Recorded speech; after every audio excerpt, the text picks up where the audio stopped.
Welcome to DSCJ Home Classes, a digital initiative by Director School Education Jammu, Madam Anuradha Gupta. The best way of learning is online learning. Myself, Gulbuddin Hikmatyar, teacher at Government UPS Ada Chamalwas Banihal.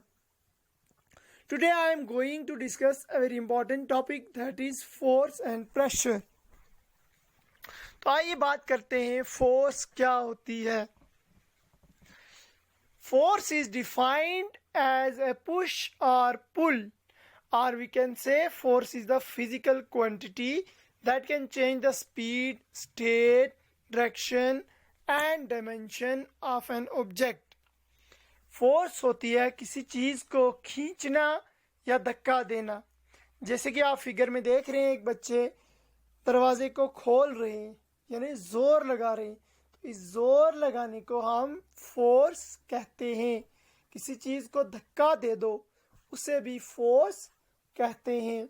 आप कोई चीज उठाओ, उसे भी force कहते हैं. Force का मतलब है जो चेंज करे स्पीड को, जो स्टेट को, किसी चीज की डिमेंशन को. तो देखते हैं following changes that force can bring. Change in speed. अब स्पीड कैसे चेंज होगी? If someone pushes your bicycle it start moving faster. अगर आप अपने बाइसाइकिल के पैडल को तेज से रोटेट करोगे तो आपकी साइकिल तेज चलेगी. इसका मतलब आपकी स्पीड चेंज हो गई जब आपने अपने पांव से फोर्स लगाई.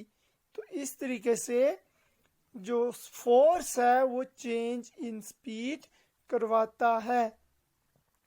Force come in notice when at least two bodies interact. Force तभी वजूद में आती है जब दो चीजें आपस में कांटेक्ट में आती है. अब दूसरा change in state of body. When you kick football it moves when you catch a ball it. यानी अगर कोई चीज रुकी हुई है, फॉर एग्जाम्पल ये बॉल रुका हुआ है, तो आपने इस पे जब किक मारी तो इसकी स्टेट चेंज हो गई. यानी ये पहले रेस्ट में था, अब ये मोशन में आ गया. जब आपने इसको किक मारी तो इसकी स्टेट चेंज हो गई. इसी तरह अगर आप खड़े हैं, आपको कोई धक्का मार रहा है तो आपकी स्टेट चेंज होगी. आप रेस्ट पे थे तो आप किस में चले गए? मोशन में. Next, change in direction. When you hit moving cricket ball it change it direction. कहते हैं अगर आप बैट बॉल खेल रहे हैं तो जब आप बैट से हिट करते हो बॉल को तो उसकी डायरेक्शन चेंज हो जाती है. वो आपकी तरफ आ रहा होता है, लेकिन जब आपने उसको मारा तो किसी और डायरेक्शन में जा रहा है. इसी तरह आप कार, बाइसाइकिल, मोटरसाइकिल चला रहे हो तो उसकी डायरेक्शन भी आप चेंज करते हो. अब है टाइप ऑफ फोर्स. फोर्स कितने टाइप्स के हैं? फोर्स दो टाइप के हैं, कॉन्टैक्ट फोर्स और नॉन कॉन्टैक्ट फोर्स. तो आइए देखते हैं कॉन्टैक्ट फोर्स को. Force that act only when two bodies on physically in contact. जब दो चीजें आपस में कॉन्टैक्ट में आते हैं तो वहां पे जो फोर्स लगती है उसे कॉन्टैक्ट फोर्स कहते हैं. जैसे आपने किसी को धक्का दिया या आपने किसी को खींचा, तो आपने कब खींचा? उसे पकड़ा, उसे टच किया. टच करने के बाद ही आप उसे खींच सकते हो. क्या हमारे पास कोई जादू थोड़ी ना है, हम किसी को ऐसे ही खींच सकते हैं विदाउट टचिंग. तो इसका मतलब है कॉन्टैक्ट फोर्स क्या होती है, समझ आई आपको? तो इसी तरह से आप ये बच्चे देख रहे हैं, ये क्या कर रहे हैं? ये खींच रहे हैं. तो ये कॉन्टैक्ट है, रस्से के साथ इनका कॉन्टैक्ट है और ये एक दूसरे को खींच रहे हैं. इस खींचने को हम क्या बोलेंगे? फोर्स. फोर्स का मतलब ही है जोर लगाना. अब ये बच्चे एक टीम एक साइड है, दूसरी टीम दूसरी साइड है, तो ये दोनों फोर्स लगा रहे हैं इस गेम में।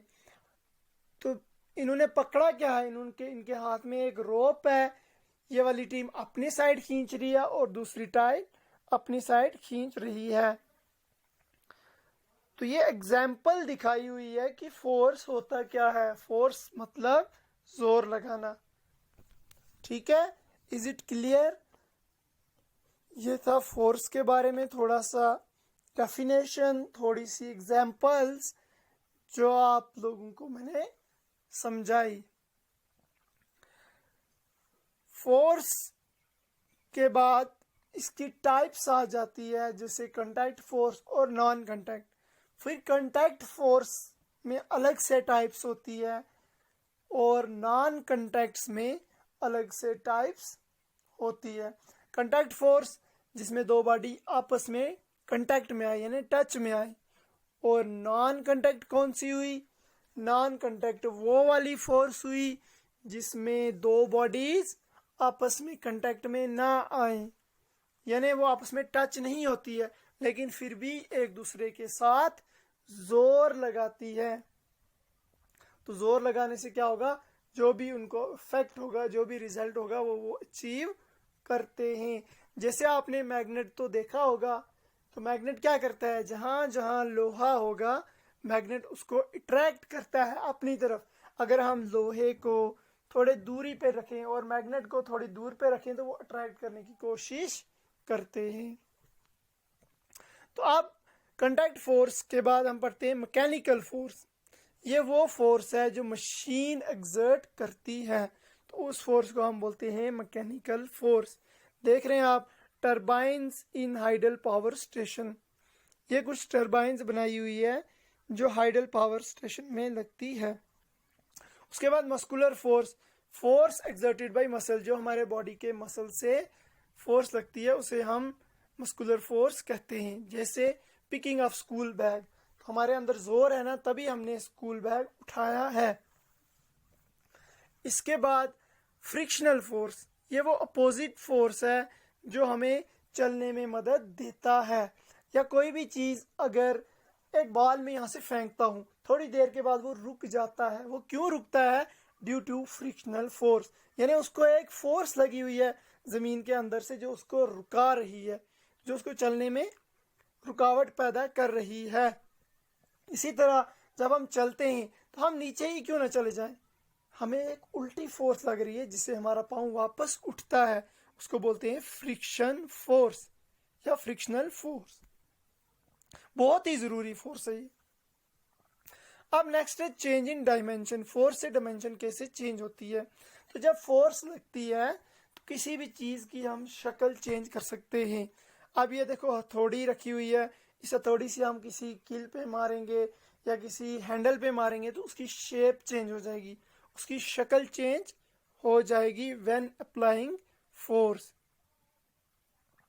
अब कांटेक्ट फोर्स की कुछ एग्जांपल देख लो। मैग्नेटिक फोर्स, इलेक्ट्रोस्टैटिक फोर्स और ग्रेविटेशनल फोर्स। मैग्नेटिक फोर्स मैंने आपको अच्छे से पढ़ाया किस तरीके से मैग्नेट फोर्स लगाता है। आप सब ने देखा होगा पुराने रेडियो के अंदर एक मैग्नेट होता था, तो बच्चे उसके साथ खेलते थे, उसको लेके कील्स वगैरह को चिपकाते थे, अट्रैक्ट करवाते थे। तो वो फोर्स जो लगती है वहां पे वो मैग्नेटिक फोर्स होती है। नेक्स्ट इलेक्ट्रोस्टैटिक फोर्स आपने देखा है, आप अपने बालों को रब करो तो फिर कुछ पीसीज ऑफ पेपर ले लो तो वो उनको अट्रैक्ट करती है। तो मैग्नेटिक फोर्स जो है ये लार्ज स्केल में यूज करते हैं। कहीं पे गार्बेज होते हैं, यानी कूड़ा कटकड़ अगर कहीं फेंका होता है तो वो उस कूड़े कटकड़ को में से लोहे के पीसेस उठा लेते हैं ताकि वो फर्दर यूज में आए।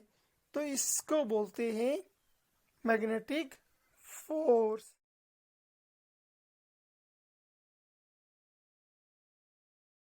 अब है इलेक्ट्रोस्टैटिक फोर्स। ये फोर्स वीक फोर्स मानी जाती है। ये फोर्स ऑफ अट्रैक्शन या रिपल्शन है जो दो चार्ज पार्टिकल एक्सर्ट करते हैं। अब अगर दो सेम चार्जेस होंगे तो उनके बीच में रिपल्सिव होगी और अगर दो अपोजिट चार्ज होंगे तो उनके बीच में अट्रैक्टिव होगी। मसलन अगर मेरे पास दोनों पॉजिटिव चार्ज है तो रिपल्सन होगी, और अगर एक पॉजिटिव एक नेगेटिव है तो अट्रैक्शन होगी। तो उसके बाद हम देखते हैं example of contact force, muscular force, frictional force और मैकेनिकल फोर्स। मस्कुलर फोर्स जिससे हम कोई चीज़ उठा सकते हैं, कोई काम कर सकते हैं, हम रनिंग कर सकते हैं, दौड़ते हैं, खेलते हैं, वो तभी कर सकते हैं हम जब हमारी मस्कुलर फोर्स हमारी बॉडी के अंदर होगी। तो the force that is caused by action of muscle inside the body, it is also a contact force. और मस्कुलर फोर्स कौन सी है? कांटेक्ट फोर्स है। यानी अगर आप दौड़ रहे हो तो टच किसको कर रहे हो? ग्राउंड को। और अगर आप कोई चीज़ उठानी है, जैसे बकेट उठानी है, पानी की भरी हुई बाल्टी आप उठा रहे हो, तो आपकी मसल का इस्तेमाल हो रहा है।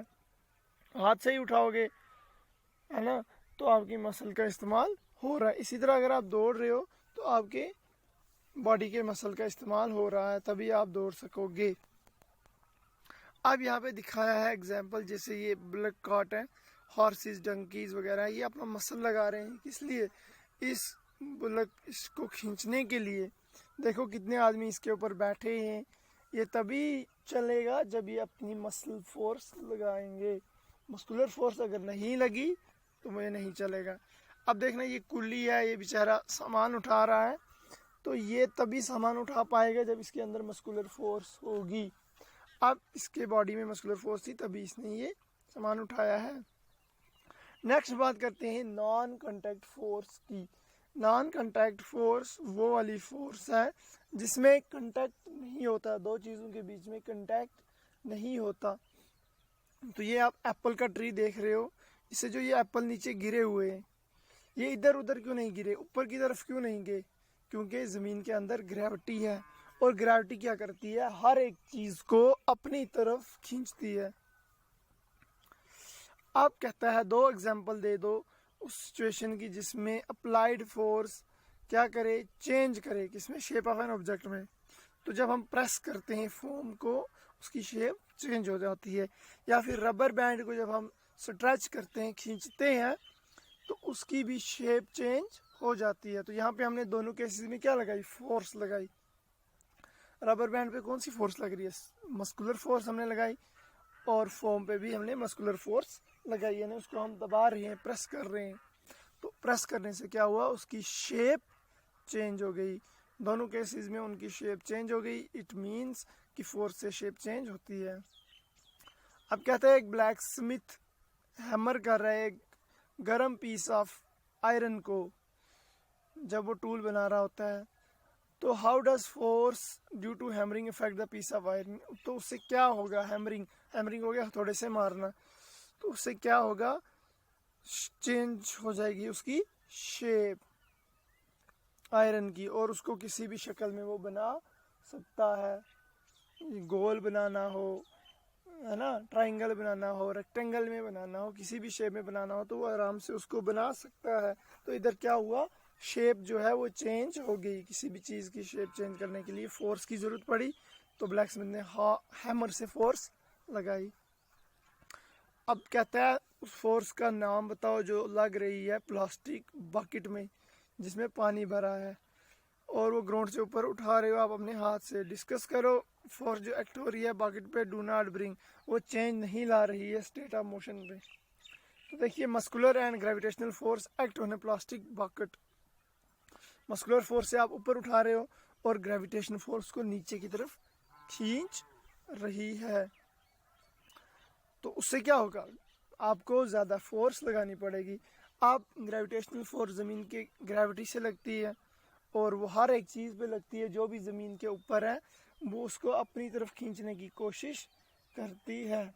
इसीलिए हम कोई भी चीज़ अगर ऊपर फेंकते हैं वो हमेशा नीचे ही गिरती है। वो साइड में क्यों नहीं गिरती है? वो आसमान पे क्यों नहीं जाती है? इसीलिए नहीं जाती क्योंकि वहाँ पे ग्रेविटेशन फोर्स है, ग्रेविटी है ज़मीन के अंदर जो उसको खींचती है।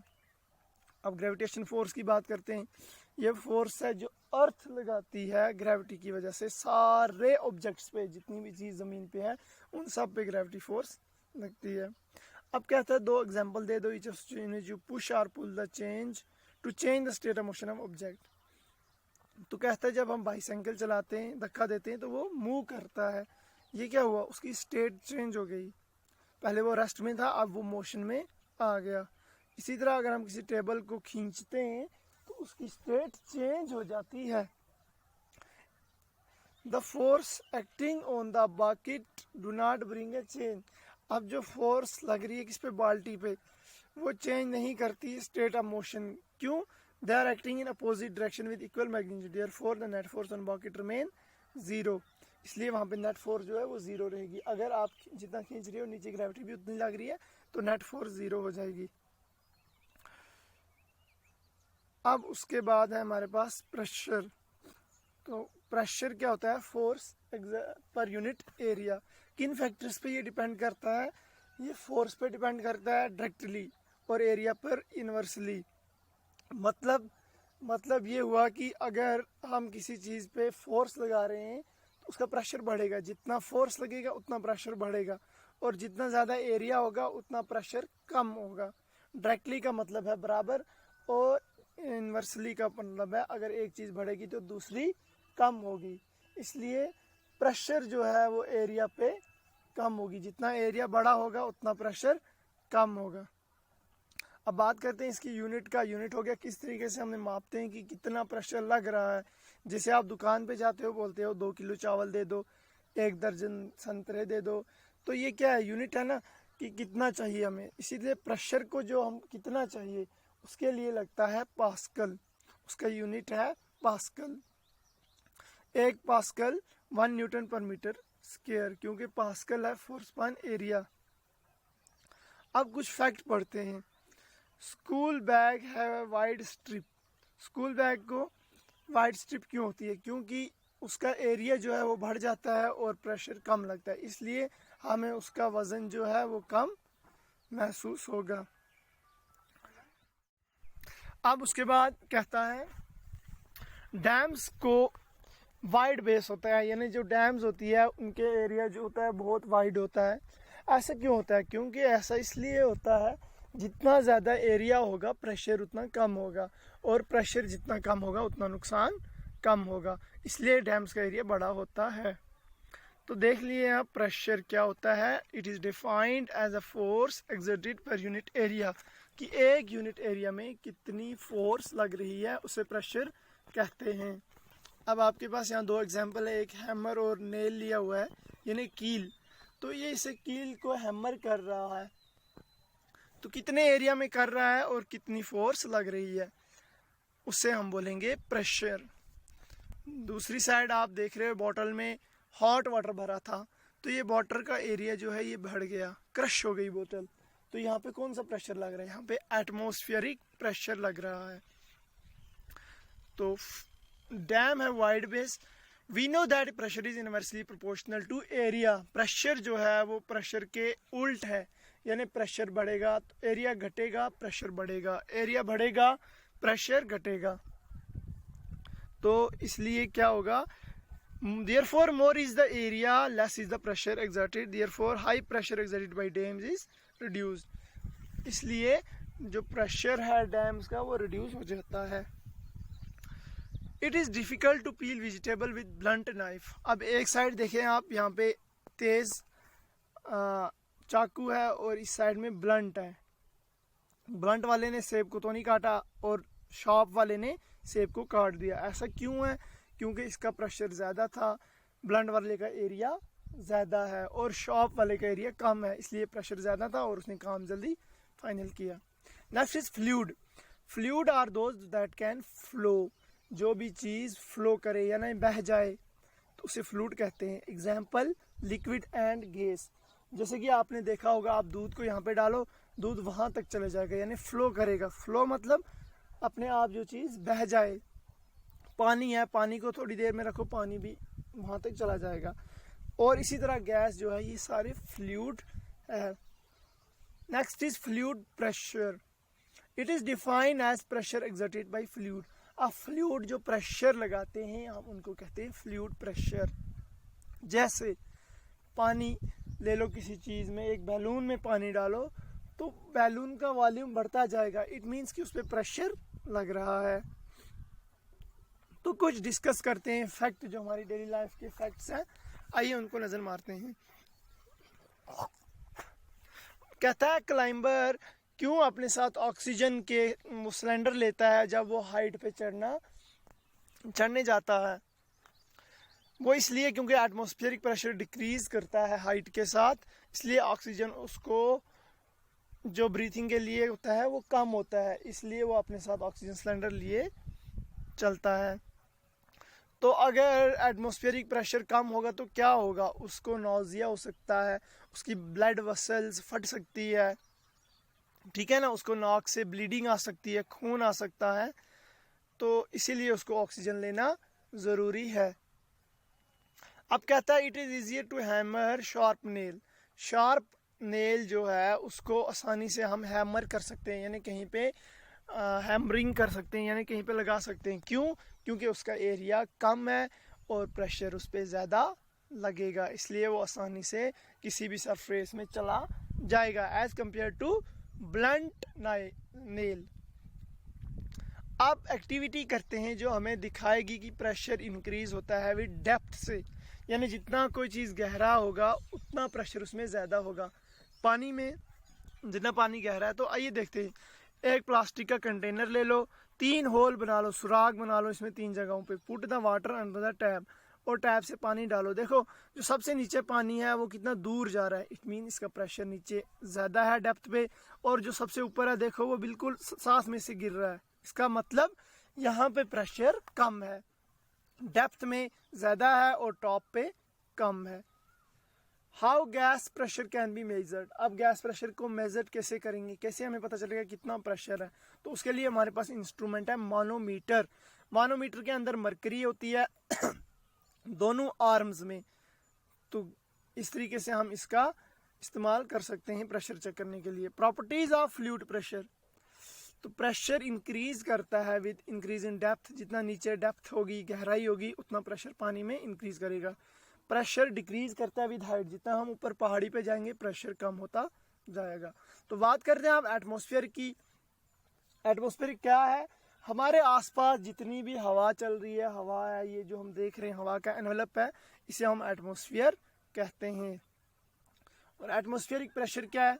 इस हवा का जितना प्रेशर है, देखिए आप कितनी सतह देख रहे हैं, सबसे नीचे जो लेयर है उसको ट्रोपोस्फियर कहते हैं, उसके ऊपर स्ट्रेटोस्फियर, मीजोस्फियर, थर्मोस्फियर और टॉप पे एक्सोस्फियर। तो जो प्रेशर यहाँ पे बनता है एटमॉस्फेरिक एयर से, उसको हम बोलेंगे एटमॉस्फेरिक प्रेशर। अब कहता है why rubber sucker sticks to wall when it is pressed against wall. तो ये स्टिकर जो आप देख रहे हैं फिगर में, ये आपने देखा होगा, ये इसलिए क्योंकि हवा जो है वहां से एस्केप हो जाती है और ये सकर उसके साथ चिपक जाता है। Why deep sea divers wear special suit while driving. कहते हैं कि जो समंदर में तैरते हैं, बहुत नीचे अंदर जाते हैं, वो स्पेशल ड्रेस क्यों पहनते हैं? क्योंकि वहाँ पे प्रेशर ज़्यादा होता है और उनकी बॉडी को क्रश होने का खतरा है, यानी उनकी बॉडी को नुकसान होने का खतरा होता है, इसलिए वो स्पेशल ड्रेस पहनते हैं ताकि वो बच जाएं उस हाई प्रेशर से, वरना उनकी बॉडी क्रश हो जाएगी वहाँ पे, ठीक है। Atmospheric pressure can be measured with instrument barometer. अब एटमॉस्फेरिक प्रेशर के लिए अलग इंस्ट्रूमेंट है जिससे हम कहेंगे बैरोमीटर। इसमें भी सेम देखो, ये मरकरी भरी हुई है और एक इन्वर्टेड ट्यूब डाली हुई है। जो जो एटमॉस्फेरिक प्रेशर लगेगा इस ट्यूब में मरकरी ऊपर आती दिखेगी। तो नॉर्मल एटमॉस्फेरिक प्रेशर जो है वो 760 mm है ऑन मरकरी स्केल पे। तो जब कोई भी ज़्यादा दबाव नहीं है, नॉर्मल कंडीशन में 760 mm मरकरी मापी जाती है। तो देख रहे हैं आप किस तरीके से ये कंटेनर है, इसमें मरकरी है, एक ट्यूब है, सील्ड है ना। तो एटमॉस्फेरिक प्रेशर जब लग रहा है तो ये मरकरी उस ट्यूब में ऊपर ऊपर आती जाएगी, यहाँ तक जब तक कि जितना एटमॉस्फेरिक प्रेशर उस पर लग रहा होगा। तो यहाँ से आपको आसानी से रीडिंग मिल जाएगी। याद रखना, एटमॉस्फेरिक प्रेशर के लिए बैरोमीटर और आम प्रेशर के लिए मानोमीटर। अब एक्टिविटी करते हैं कि हमें पता चले कि जो प्रेशर है, liquid exert pressure at a bottom of container, यानी बॉटम ऑफ कंटेनर पे प्रेशर लिक्विड एग्जर्ट करता है, तो उसके लिए हमने ट्यूब लेनी है 15 सेंटीमीटर की, एक गुड क्वालिटी का रबर बैलून लेना है, स्ट्रेच करना है रबर बैलून को over the end of tube. उसके बाद उसमें पानी डालना है। जो जो हम पानी डालेंगे तो क्या होगा, जो रबर होगी वो एक्सपेंड करना शुरू होगी, जैसे आप फिगर में देख रहे हो। तो यहाँ से पता चलता है कि liquid exert pressure at the bottom of container. किसी भी बॉटम ऑफ कंटेनर पे लिक्विड क्या करता है, प्रेशर करता है। ठीक है, तो इससे क्या पता चला, जो बैलून जो लगी है नीचे ये बल्ज करना स्टार्ट हो गई, नीचे नीचे आना शुरू होगी, बड़ी होना शुरू होगी। जितना ज़्यादा पानी डालेंगे उतना बल्ज ज़्यादा करेगी। इट मीन्स कि ये प्रेशर को एक्सर्ट कर रही है।